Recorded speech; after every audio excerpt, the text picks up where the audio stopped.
to train your spelling skills.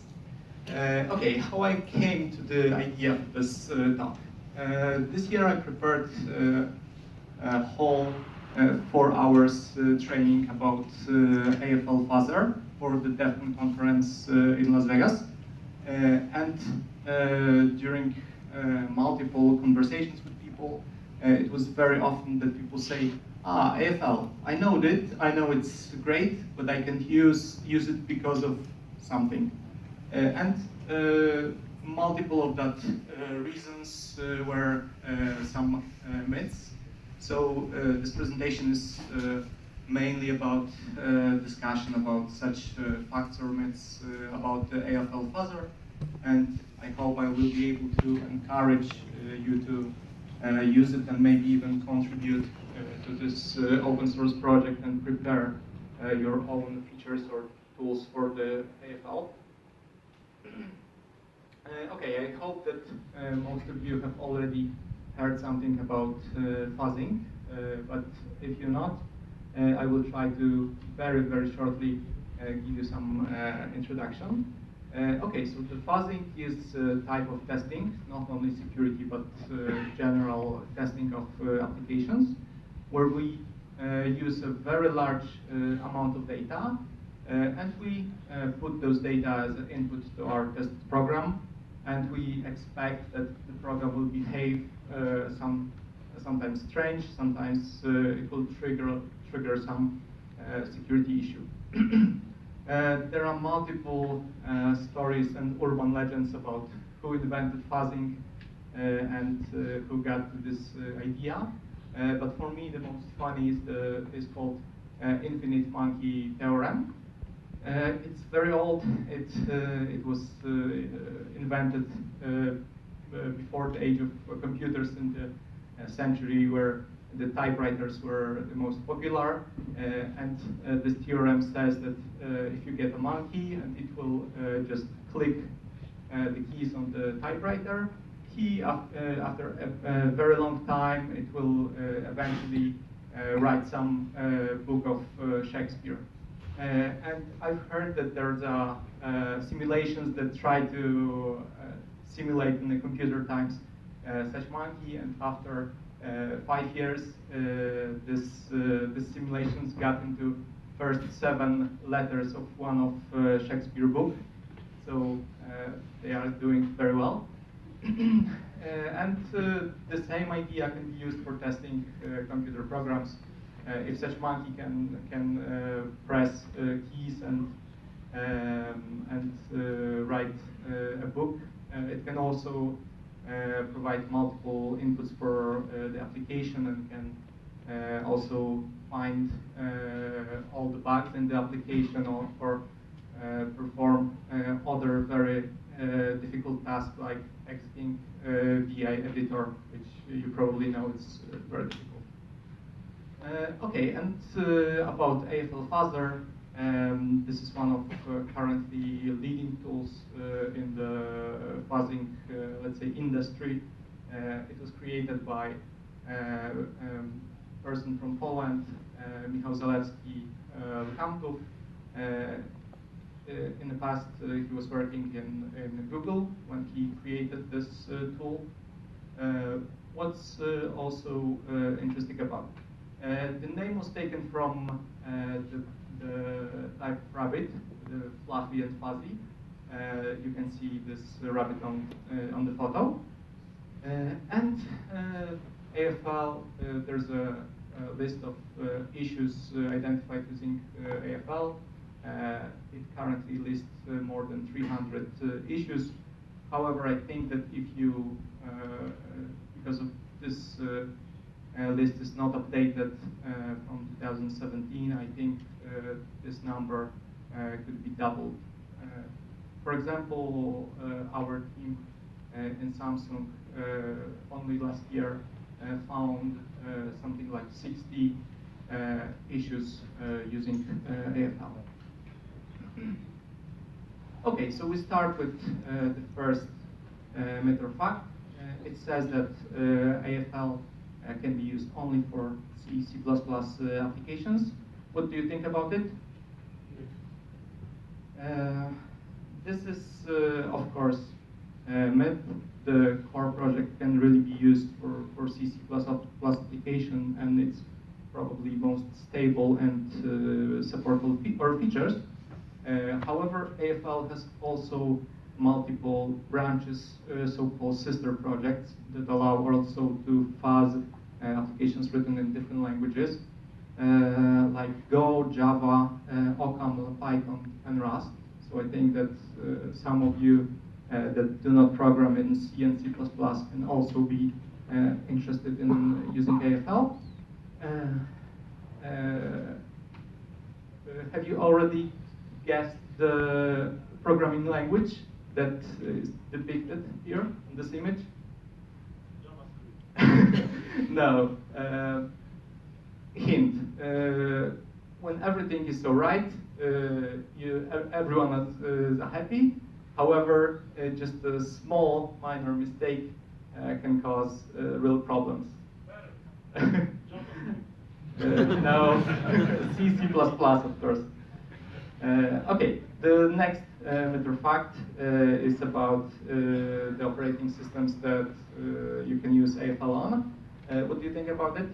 Whether AFL can be used only for Linux, BSD, and Unix systems? This is also myth. Of course, the core project is supporting all systems that can use GCC or CLang compiler, but also there are some sister projects that can be used, for example, for Android, Windows, and there are specific projects that allow to fuzz even kernels of different systems, and also can fuzz all software taken from some IoT devices using so-called QM emulation mode. Okay, the next one is that AFL requires source code to fuzz. What do you think about it?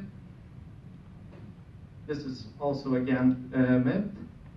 AFL supports multiple fuzzing modes. The basic one is called instrumentation mode, and it really requires sources to be used and compiled by AFL wrappers. And the advantage of this mode is that it's really the fastest one.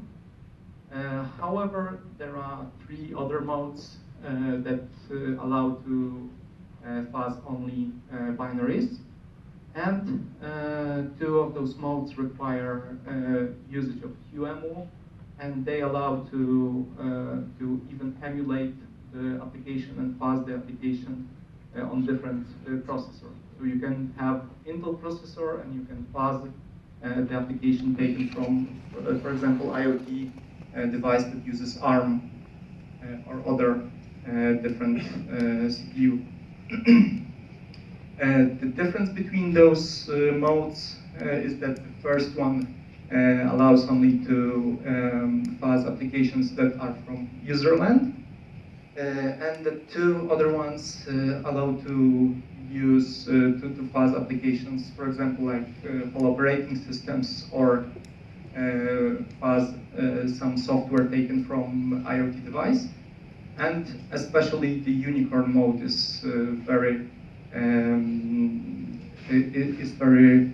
useful, because you can take a software from a device, you can run it and stop at some very specific point. For example, when the device is waiting for the network packet to be processed, and then you can fuzz the device, this binary, from this particular state of CPU. So you don't need to start all the, let's say, simulated device, but you can fuzz only a specific processing of some network packet. This is very useful.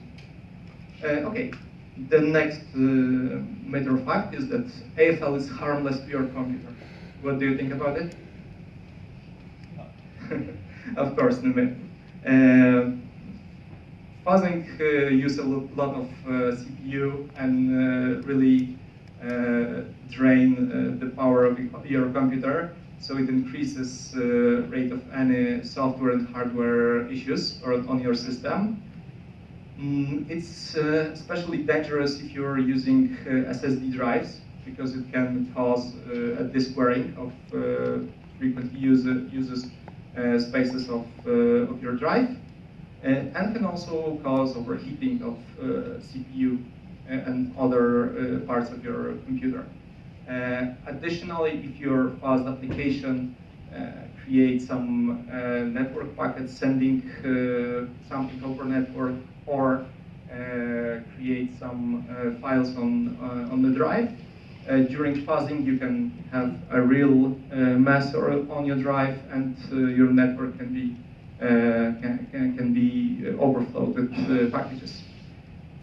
Additionally, if you use any cloud environments that have pay-per-use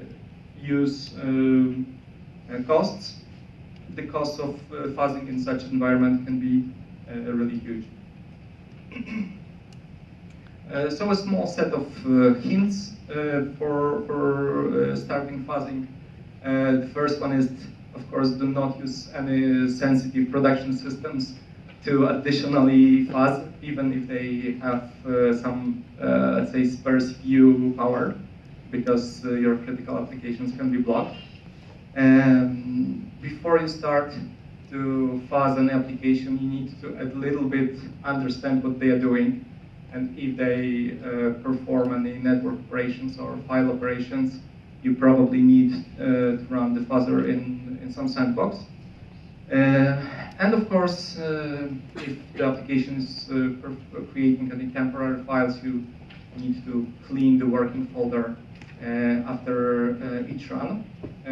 On the last DevCon conference, there was a presentation from a guy from Russia that is using AFL for fuzzing Windows malware, and he got some quite interesting vulnerabilities, and this was one of his first sentences in his presentation, that if you like to do something like this, you need to be very careful to not to have this malware all over your network.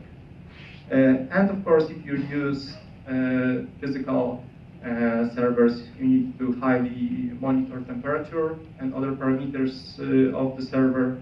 And if you're using cloud environments, before starting fuzzing, you need to limit any costs. Okay, the next emitter fact is that AFL has great graphical user interface. What do you think about it? We can, I think, argue highly about this, because AFL has no graphical user interface where you can perform any actions. It has only something called dashboard. When you run it from the command line interface, you get such a dashboard. It's quite unfriendly at first sight, and I think that most of those parameters that you have here are a little bit difficult to understand. In the longer version of the presentations, I have like 20 slides about each of those parameters to really understand it. And even in this 4 hours version of presentation, I'm not talking about all of them, because it would be rather long. However, AFL has also a number of additional graphical tools that allow you to visualize some of the results. And the first tool that I would like to show you is called AFL Plot.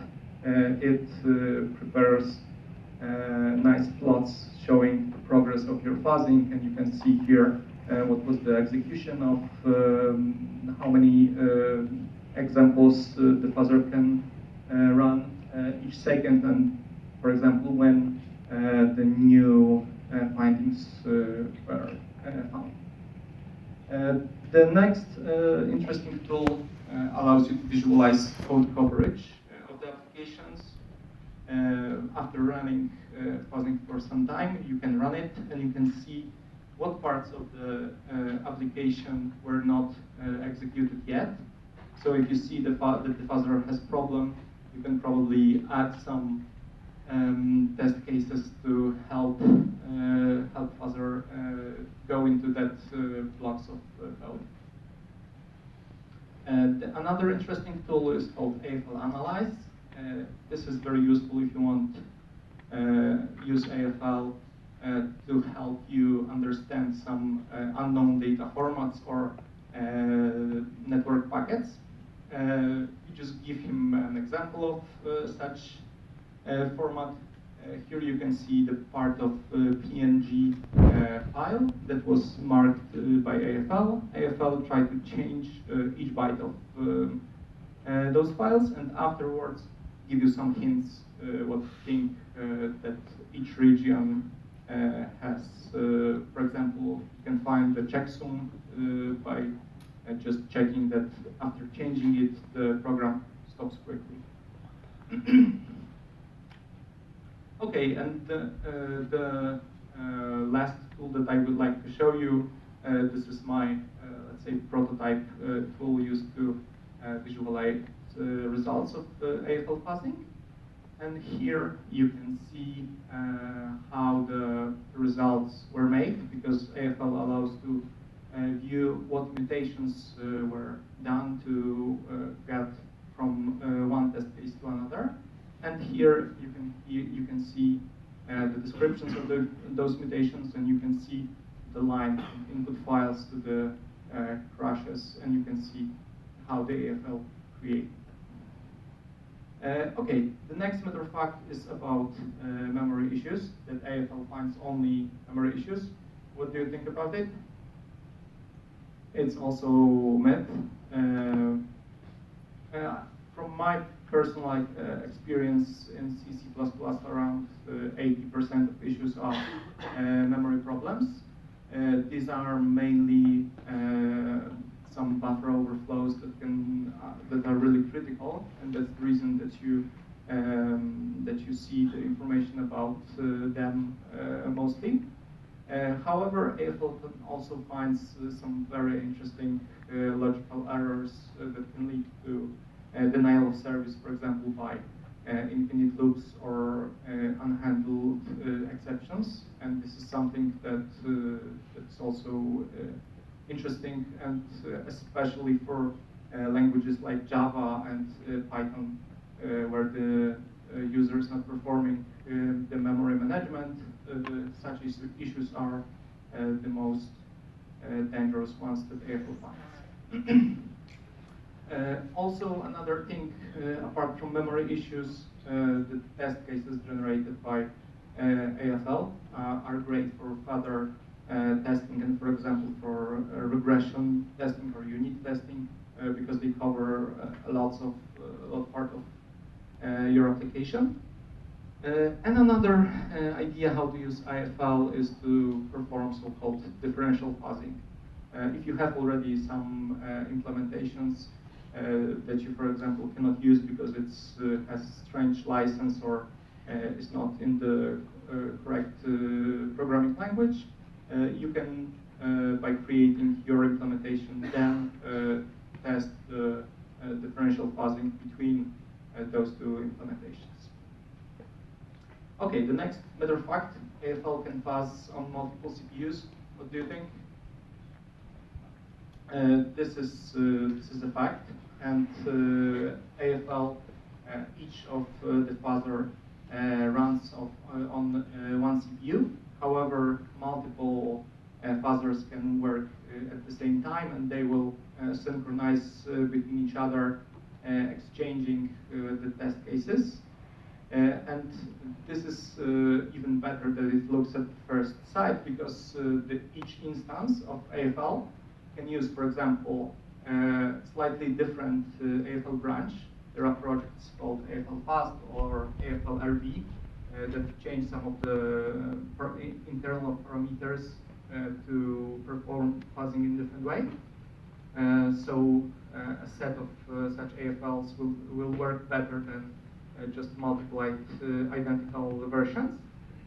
And also you can use slightly different binaries. For example, you can add different type of sanitizers. These are the special projects that allow you to find specific issues like memory errors or leaks or any other problems. Additionally, AFL can also synchronize with other different tools if they use the same method for synchronizing, and this is a way the AFL was integrated with symbolic execution tools called Anger. This is very useful to use it also. Additionally, there are also projects that allow you to run AFL on multiple servers. You have 3 of them listed. Okay, the next matter of fact is that AFL will report and request CV number to you. What do you think? No.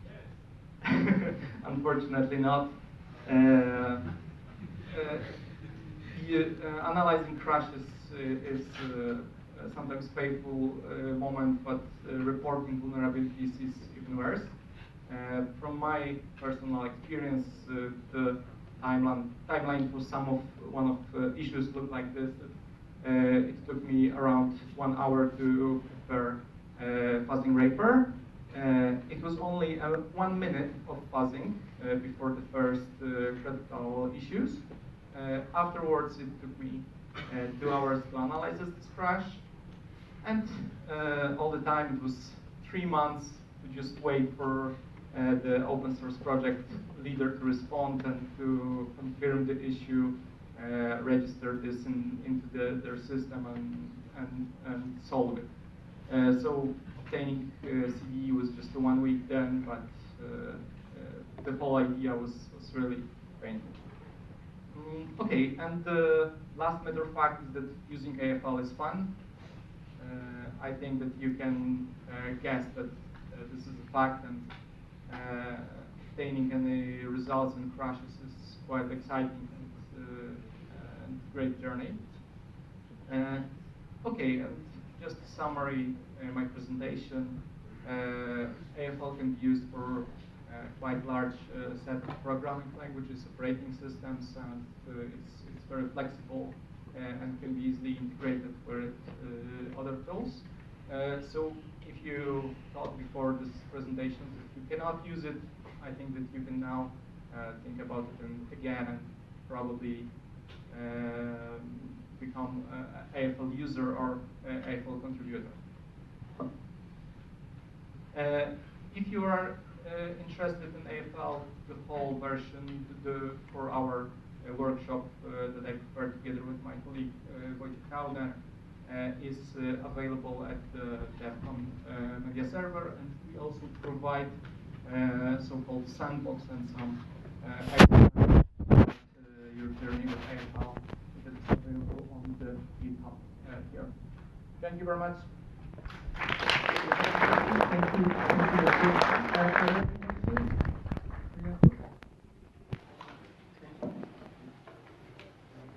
Actually, 2 questions. First one is AFL coverage. So you basically run it on, like you just run AFL normally and then you run the AFL coverage, or is there anything special you do when you start AFL? I run AFL coverage when I need to, but when I want to check what is the progress and how can I help others. Yeah, but does it require like special configuration for AFL? If you, it's not a tricky question. No, it's not a tricky question, and it's also not that tricky to use it. In this sandbox that is available on GitHub, there is the whole make file. Just by using one command, you can use it. Okay, so it does require some special flags for running AFL. It requires special flag for reconciling the binary to get the coverage for the tool. One run for every example that you already have in the AFL queue, and afterwards generating reports. Okay, so and it's like 3 comments. Okay, and kind of a follow-up question is, when do you stop? Like, what is your approach for when do you stop? I usually stop when we don't have enough more time for fuzzing of this component, and this is mainly because we use this in work. We have defined time frames for testing. However, there are some projects that allow to by using some statistical measurements can allow to view some parameters that can show you whether there is a probability that something will be found or whether the process can be stopped. Any other questions? Okay, thank you, Jakub. Thank you.